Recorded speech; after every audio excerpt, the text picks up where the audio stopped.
So I just watched season 2 of Interview with the Vampire, and I'm in a glass case of emotion! So to start, I hadn't really been planning on making a follow-up to my video on season 1. That video was definitely a passion project, and I could not have anticipated the amount of engagement it would receive.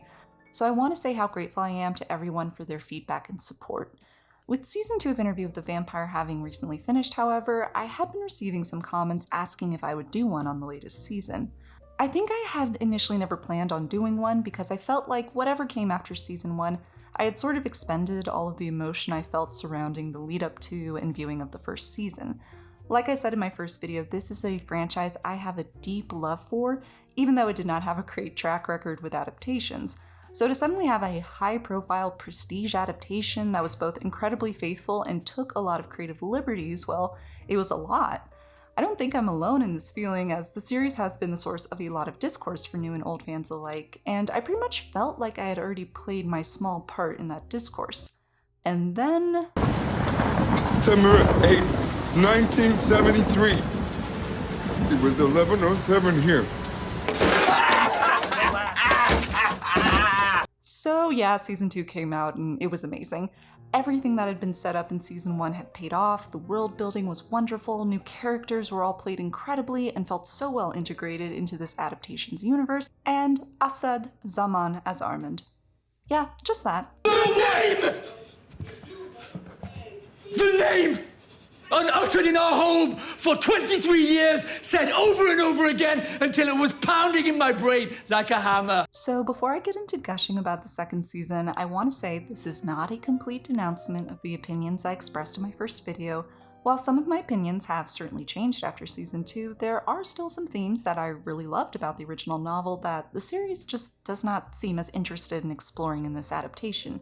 And that's fine. Part of my reason for making this video is to show that opinions can always change and evolve, and that in the case of an adaptation like this, where it is still currently being made, that is bound to happen. Any fan's relationship to a text is going to be unique to that person, and while there was certainly an adjustment period for me with this new adaptation, I would say the payoff of season 2 has definitely brought me on board. So let's get into it, with the most notable and possibly biggest revelation of season 2 being...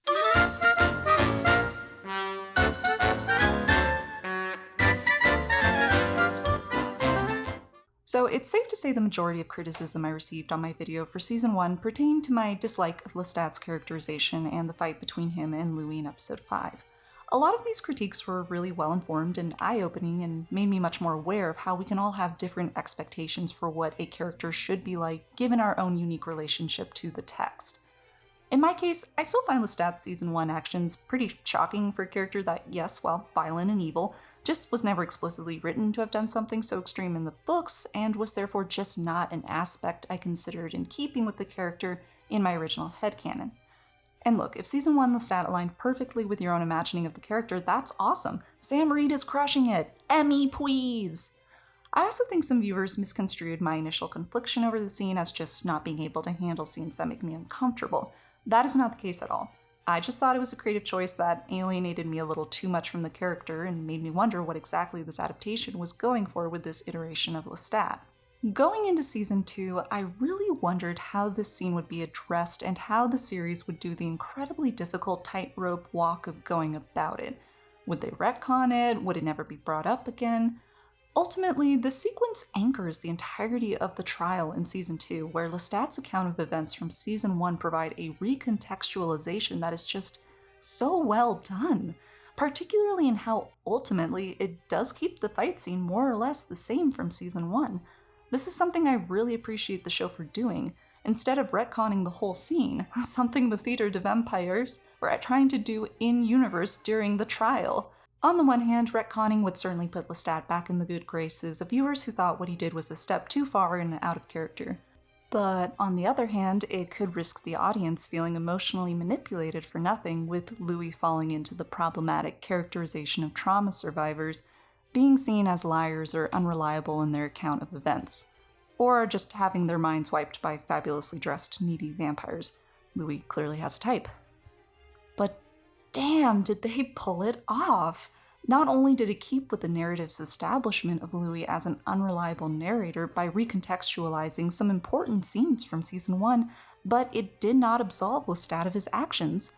Yeah, it frames their fight as them being a little more evenly matched, with Lestat going beast mode after some harsh words from Louis, but ultimately... I couldn't force him to love me, and so... I broke him.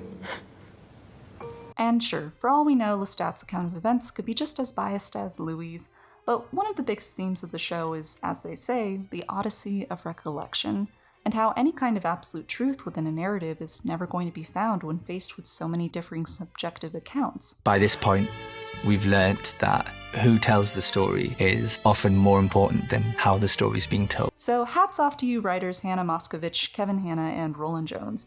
You all took a creative risk with a beloved franchise, and you landed that plane.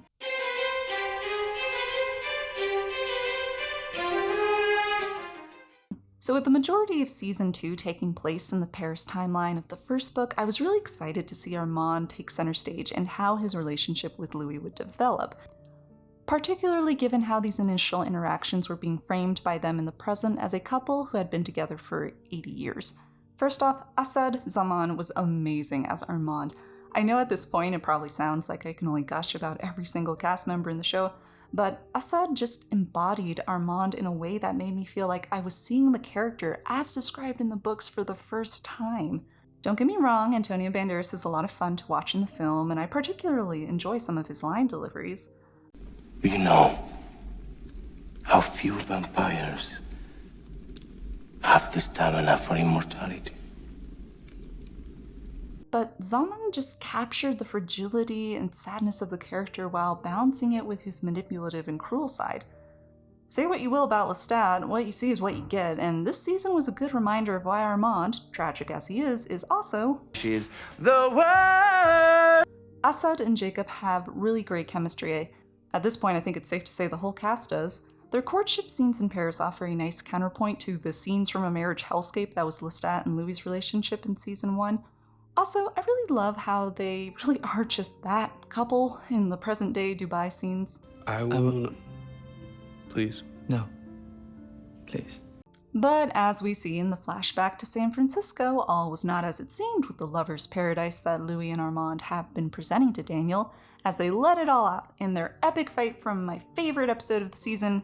Don't be afraid, just start the tape. This episode had everything. Marriage story scream fighting, young Daniel, a look into how disturbed and manipulative Armand can be. Daniel and Louis finally piecing together everything that had happened on that pivotal night, bringing home the theme of memory and fundamentally changing the dynamics of the three in present-day Dubai. The infamous first interview from 1973 that viewers had only had brief allusions to was finally shown in all its toxic, mind-bending glory, with both viewers and Louis and Daniel coming to the realization that Armand had manipulated both of their memories of that night, showing how after an intense fight and Louis attempting, Armand proceeded to jealously torture Daniel, with Louis ultimately saving his life. I think if episode 5 of season 1 elicited a big "yikes, where are they going with this" reaction for me, then episode 5 of season 2 is where it all clicked. The recurring themes of memory and its unreliability, the intersection of love and cruelty in vampire relationships, and how ultimately our identity hinges on what we do or don't remember of our own lives really came into focus in a truly beautiful episode with great acting, writing, and narrative payoff. I would say if anyone isn't on board with this adaptation after this episode, well then, the series probably isn't going to be your thing.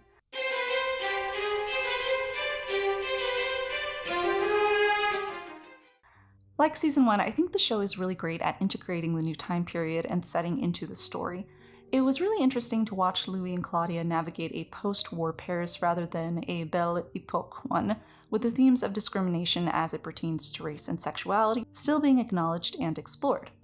Easter egg inclusions like the Talamasca showing up in present-day Dubai were cool to see.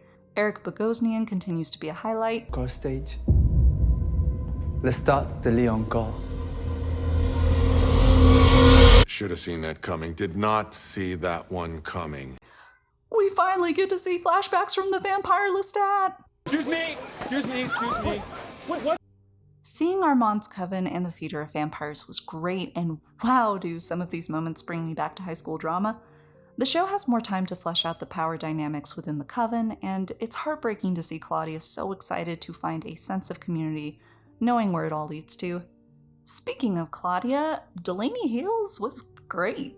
I was pretty bummed to learn about Bailey Bass's departure after season 1, given how much I loved her performance, but the addition of Haley's to the cast felt effortless, and what she brought to the role was really beautiful, I thought. As I said earlier, you really feel her excitement at having found other vampires and a supposed sense of community. You sense her increasing frustration with Louis, her relationship with Madeline, which in the series is framed as more romantic rather than mother-daughter like in the novel, feels well-developed and organic. And man, is that trial scene heartbreaking!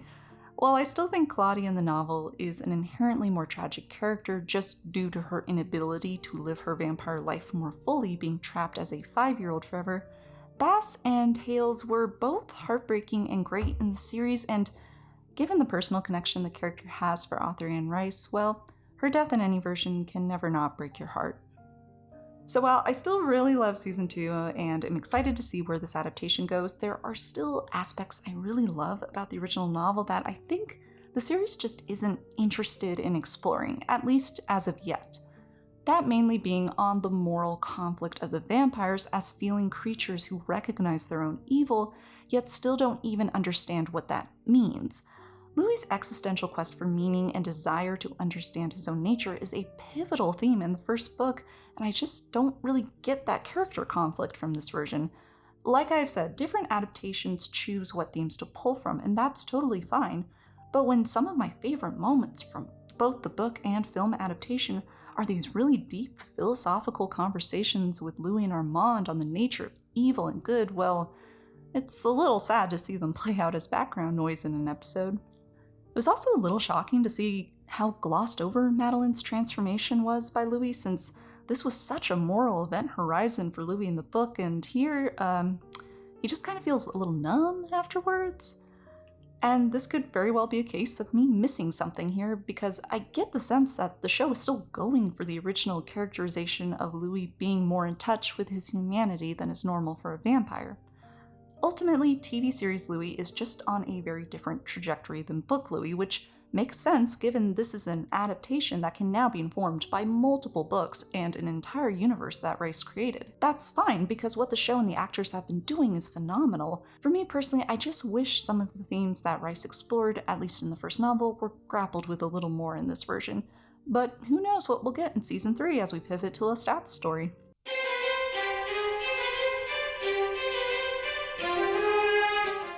In conclusion, season 2 of Interview with the Vampire was phenomenal, and easily one of my favorite seasons of television. The story, acting, and writing all came together beautifully, and this is a franchise I'm really excited to see move forward, given all of the love and passion the cast and creative team have for it. My biggest hope, honestly, is that more people start watching it, and the series gets some much-deserved awards recognition, which is a whole other conversation given the touchy politics of awards shows and genre media. But seriously, tell your family and friends about this show. This is a franchise that has been notoriously difficult to adapt and very scant on quality when it comes to those adaptations. So to have an adaptation where everyone is so on board and ready to bring something new to it is really exciting. Interview with the Vampire is one of the best shows on TV, and I am nothing but excited to see where it goes from here.